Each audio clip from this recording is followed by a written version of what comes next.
people, whether Japanese or Tibetan or Chinese or Thai or whoever,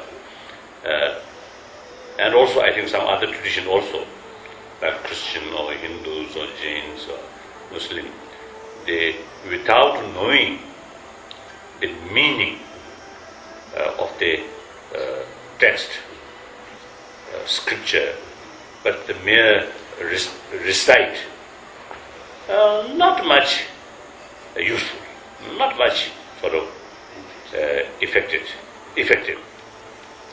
But of course, you see, recitation carried by genuine sort of faith or respect, as a Buddhist, respect to Buddha, and then, although not knowing the meaning, just recite that,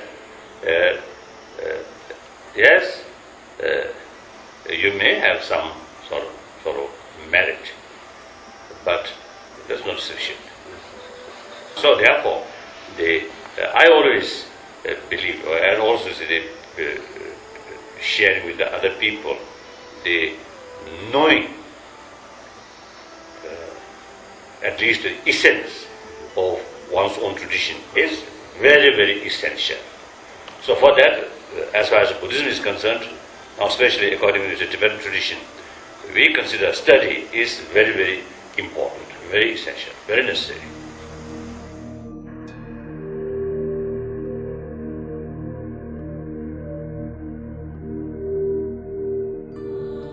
Not much value, just writing or recite, but that does not mean no value, no benefit at all, not that way. But at least you have some interest about that sutra, and some cases recite, some cases just writing. Then I think not live on that level. Try to learn. Now, for example, my own case, when I first used to start to learn by heart some of these root texts, including the Heart Sutra, then suddenly I do not understand the meaning. When I recite, almost like a different language. But then eventually, you see, learned by word. So that's the way. So therefore, I think the reciting sutra, Heart Sutra, and also the copying,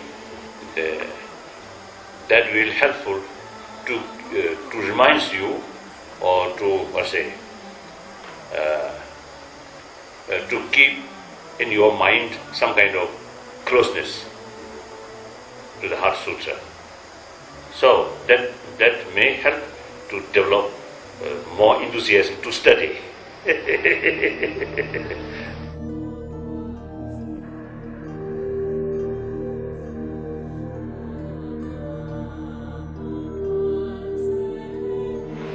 Not only just you see the letter which have different interpretation, but even the just meaning of emptiness or selflessness. You see that within Buddhist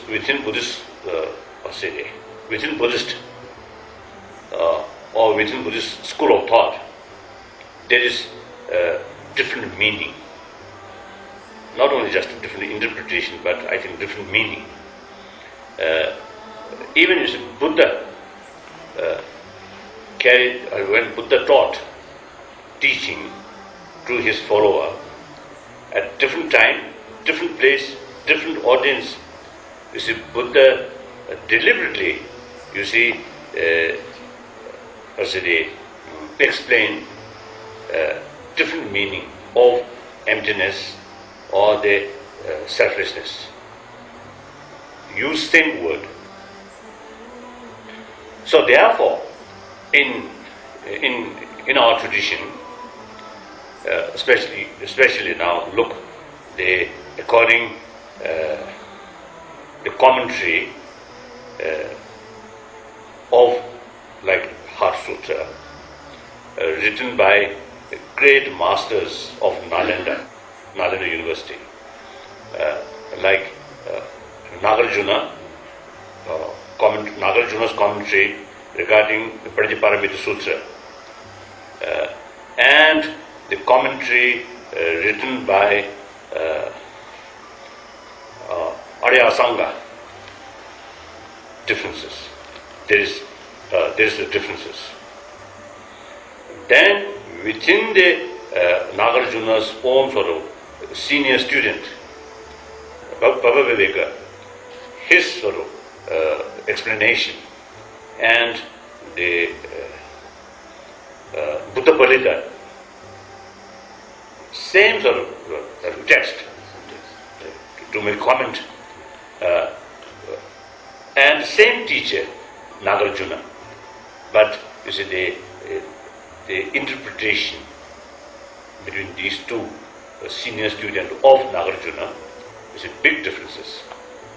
So therefore, it is very, very important, you see, to study commentary of these sutras by different Indian masters. I think that's very important.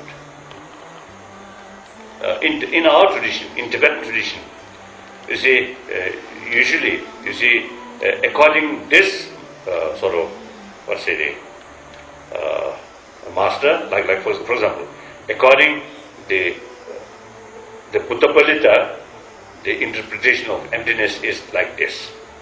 Then, according Arya Sangha, the interpretation of emptiness is like this. So we usually, you see, make clear the differences according different interpretation of different masters. So therefore, there is always, you see, danger, you see, to get wrong sort of interpretation.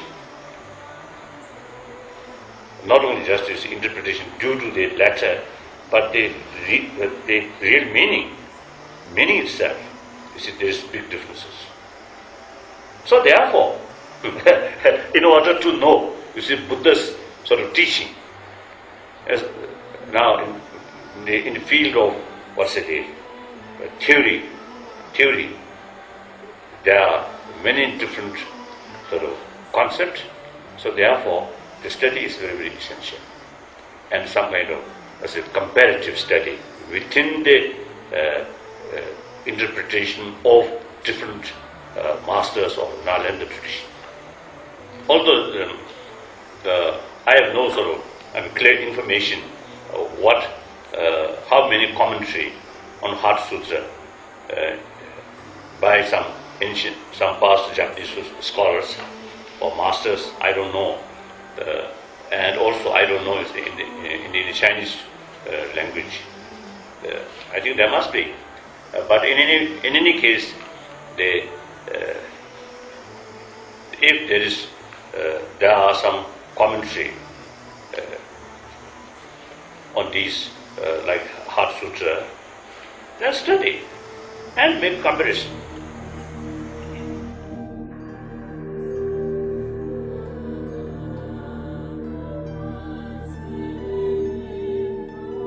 There are Gadi, Paragadi, Parasamgati, Buddhisa.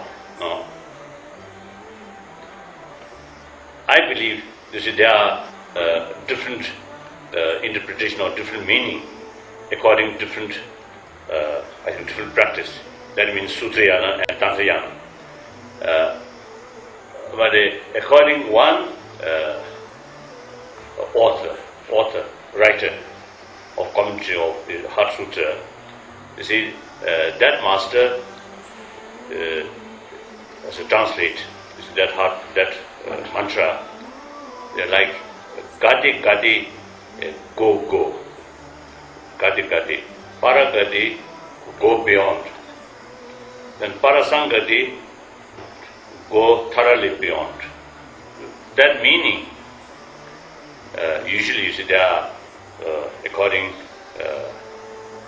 Buddha's teaching, according the progress of inner spiritual experiences, in order to know easier, you see, Buddha makes 5 different stages. So the first stage, from our present sort of level, go this stage, then further go this stage, then go beyond means now the third stage, now the understanding of the shunya or emptiness, which you see they explaining in the Heart Sutra. You see that emptiness now directly perceived at this level. So therefore it mentioned go beyond. Then further develop. Now further develop the fourth stage. That means they not only seeing perceived directly, emptiness perceived directly, but also getting acquainted, much acquainted, so that go thoroughly beyond means, you see, the further acquaintance. So get used it. And as a result, then finally the ignorance, the seed of samsara, seed of suffering, then completely eliminated from our mind, because the wisdom of understanding of the shunya as a wisdom, that now completely developed. So go thoroughly beyond. So from that, then next stage, now usually we call moksha or nirvana, salvation. Now all the ignorance completely sort of removed, eliminated. So that's the stage of nirvana. So now you already enlightened, because you see the ignorance or effective emotion no longer in our mind. So that mind then becomes something perfect or enlightened. So that's the 5th stage. So that's the different stages of the inner spiritual development. So now here, the first go, that means not necessarily seeing, understanding shunya. The second stage, then without realization of shunya, you cannot go second stage. So the second stage, one quality, or say the person, the practitioner, as soon as develop the inner spiritual experiences of some kind of union, the vipassana and the samadhi, on focusing shunya, then you reach this one. But still, at that time, not perceiving directly. So further sort of practice, familiarize. Then, as soon as these combination, samadhi and vipassana, combine and focusing on shunya or emptiness, then perceived directly. As soon as you get that sort of experience, then you reach third stage. Go like that. So therefore, the meaning of Dayatha means something as follows, literally, in this way. Dayatha means in this way. And what way? Go beyond, go thoroughly beyond, and establish yourself enlightened.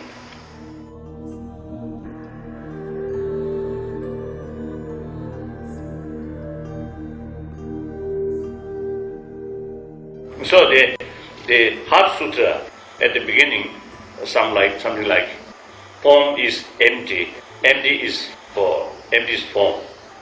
They are mainly explaining about the meaning of emptiness. and according to truth, ultimate truth. Then, after that explanation, is mainly shunya,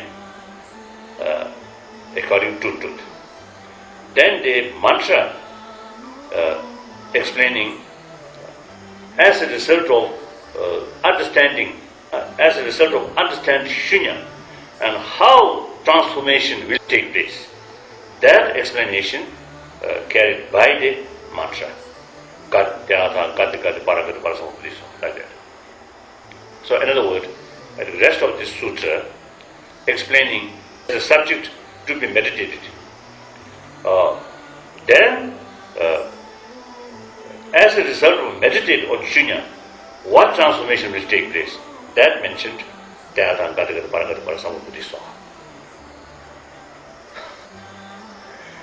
And also, I think that is the something like the examine what one's own sort of mental stage or spiritual stage is. Now, for example, I can, although my knowledge is very limited about these, the subject, still I can explain.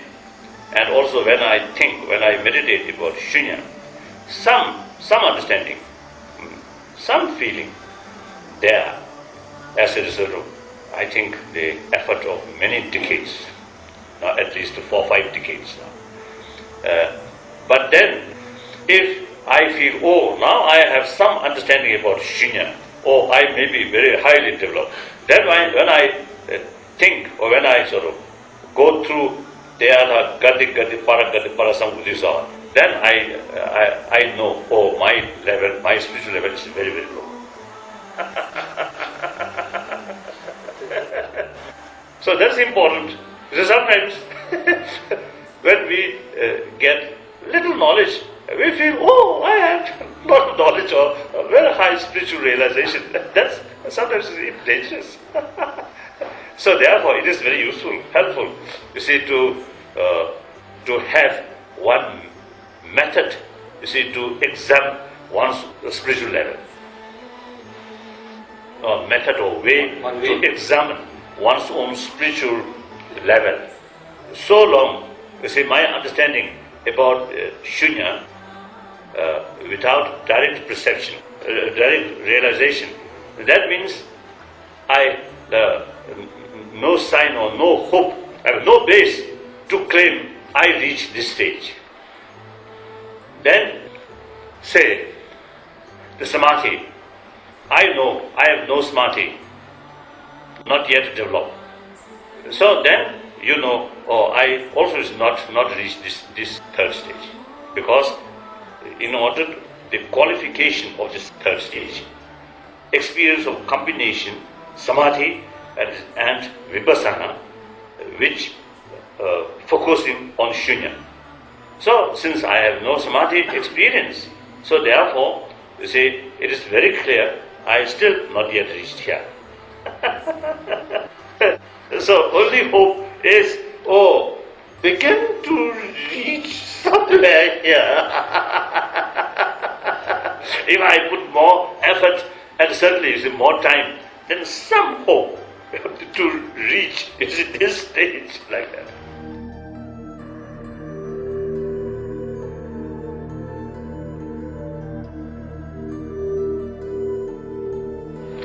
There's another sutra mentioned, Tathagata Garva, or Sukha Darshindaya, the seed of Buddha, Buddha nature, we call Buddha nature.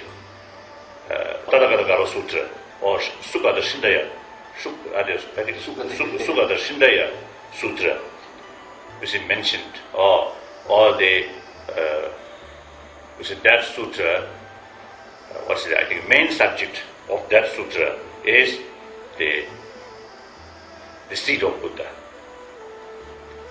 So when we study, when we think about the very nature of mind, some kind of pureness is there. So that, roughly speaking, you see, one one of the Tathagata Shindaya, Sukata Shindaya. So one of the seed of Buddha, the part, aspect of the pureness of ultimate nature of mind. So that's, we believe, every mind, or every being, every sentient being, the ultimate nature of the mind is pure. So all the afflicted emotions essentially can be separable from the mind if other forces, opposite forces come. So now here, all the afflicted emotion come from ignorance.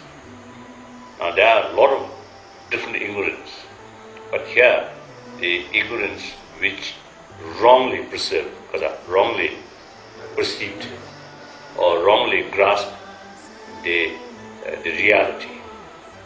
So that's the main ignorance. So that misconception and the realization of reality is just opposite one another.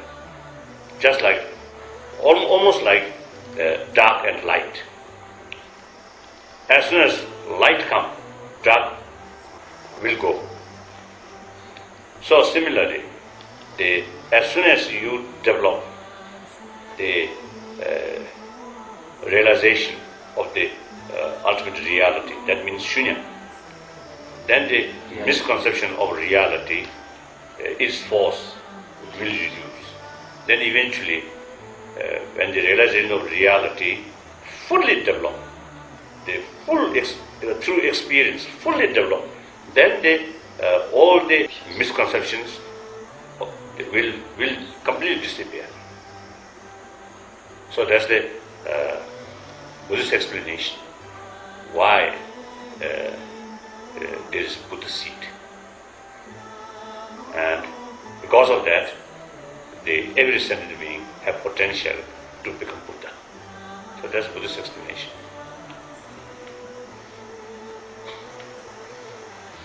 So it is useful to study these two sutras, Heart Sutra or Prajnaparamita Sutra. Other is a Panchaparamita Sutra, is somewhat more elaborate. So that sutra and sutra of Sukata Shindaya. So combine these two things are very useful.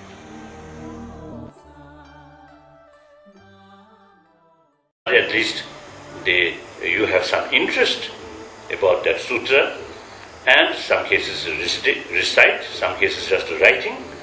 Then I think not live on that level. Try to learn.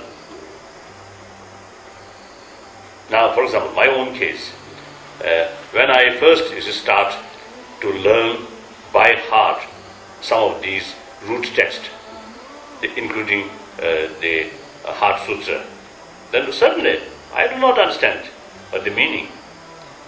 When I recite, almost like a different language. But then eventually, you see, learned by word, scripture, but the mere recite, not much useful, not much sort of effective. But of course, you see, recitation carried by genuine sort of faith or respect. Now, as a Buddhist, respect to Buddha, and then, although not knowing the meaning, just recite that. Yes, you may have some sort of merit, but that's not sufficient. So therefore, I always believe, and also say, so that's the way. So therefore, I think the reciting sutra, Heart Sutra, and also the copying, that will helpful to remind you, or to to keep in your mind some kind of closeness to the Heart Sutra. So that may help to develop more enthusiasm to study.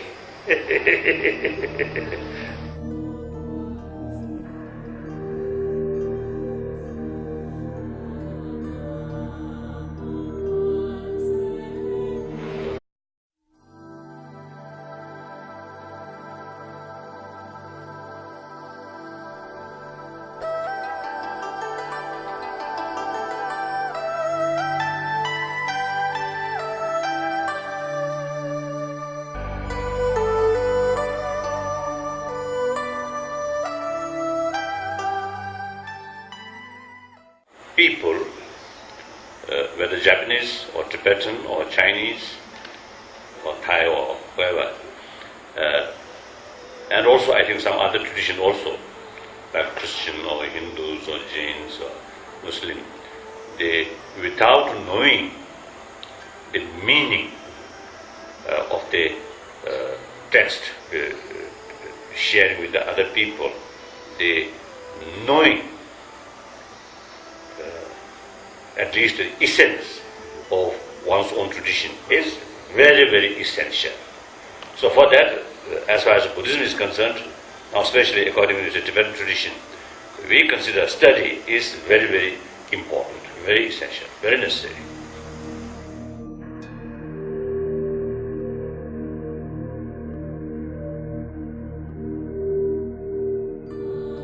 Not much value, just writing or recite, but that does not mean no value, no benefit at all, not that way.